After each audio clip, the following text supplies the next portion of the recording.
Baraza la Maaskofu Katoliki TEC limehimiza umuhimu wa kukiri ukweli kwanza kwa kile kilichotokea nchini humo wakati na baada ya uchaguzi wa Oktoba 29, likisema hatua hiyo ni muhimu kabla ya kuingia katika hatua nyingine ya kuliponya taifa. Hayo ni kwa mujibu wa katibu mkuu wa TEC Padri Charles Kitima alipozungumza na Sudi Mnete. Kwanza Padri Kitima anaanza kwa kueleza yaliyojadiliwa kati ya maaskofu hao na Rais Samia Suluhu Hassan katika mkutano wao uliofanyika Agosti 10 mjini Chamwino, Dodoma.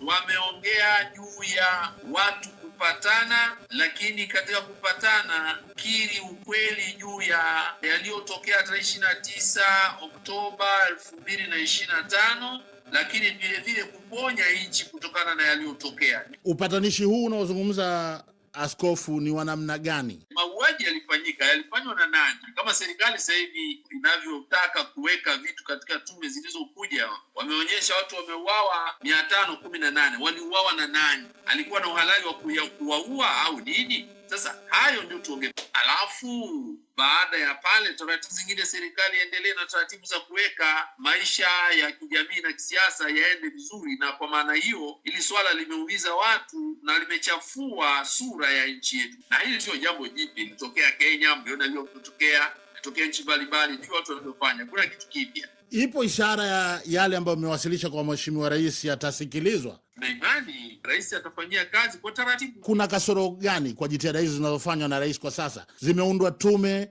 serikali imeonyesha nia kuyakaribisha maridhiano. Hatuongelee juu ya mapungufu, tunaongelea kwa nini mpaka sasa watu hawajakiri na kwa nini watu hawajasameheana. Tangu mwezi wa 10 mwaka jana mpaka leo hakuna neno la samahani. Tuliona yalitokea mauaji huko Kenya, yalichukua muda gani? Mbona yachukua muda mrefu kama huu? Ni vitu kama hivi vitu alafu vinaleta mkwamo. Watu kama sisi viongozi wa dini tunashindwa kuwaambia watu, jamani, tusameheane. Huwezi kuwaambia watu tusameheane kama hakuna aliyeomba msamaha. Ndio nasema kuna jitihada hizi askofu za kukaribisha maridhiano, lakini kuna tume mbili zimeundwa na sasa jitihada zitekelezeke, tusikie basi neno samahani. Katika hilo mmeambiwa nini? Bila shaka mmezungumza moja kwa moja na Rais Samia pale. Hapana, Rais kazi yake ni kuwasikiliza watu, na Rais hawezi kusikiliza kila mtu akafanya akatoa maamuzi. Kwanza sisi sio taasisi ambaye lazima Rais afanye maamuzi kwa sababu sisi tumeomba au tumepeleka mapendekezo yetu. Lini mtarejea tena kukutana naye Rais, au kuna mipango gani ijayo? Kwanza sisi tulishukuru ametupa kutusikiliza, na hatukuwa na maana ya kuwa na vikao vingi. Hicho ndio tulichofanya kilitosha. Endapo hayo mliowapeleka yatakuwa pengine labda hayatazingatiwa,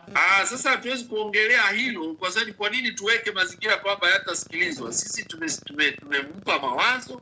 Sasa tusubirie utaratibu, lolote takalokuja mbeleni basi litashughulikiwa kwa taratibu zilizoko hizo. Na taasisi za dini kazi zake ni kufanya mazungumzano, ni kushauri, lakini anayetekeleza mambo ni serikali. Mmemwambia nini Rais kwa kuundwa kwa tume hii ya majaji 6 kuchunguza yale yaliyotokea na hatua zifuatazo baada ya Oktoba 29? Hatukwenda kuongelea juu ya tume hizo. Sisi tumeenda kuongelea mazingira ya kukiri kwamba tulikosa, tuombe msamaha, tufanye uponyaji, mambo mazuri yaendelee na marekebisho mengine yanayostahili yafanyike. Vinginevyo maaskofu mwaka jana tarehe 15 Novemba 2025 maaskofu walitoa mapendekezo yao, hata kama zinaundwa tume zinapaswa kuwa za namna gani. Sasa serikali imefuata hajafuata, hiyo haikuwa lengo la maonano au mazungumzano kati ya maaskofu na Rais wa Jamhuri ya Muungano wa Tanzania tarehe 10 Agosti 2026 juzi. Bila shaka Rais amesema chochote katika kuaga? Amewaambia nini?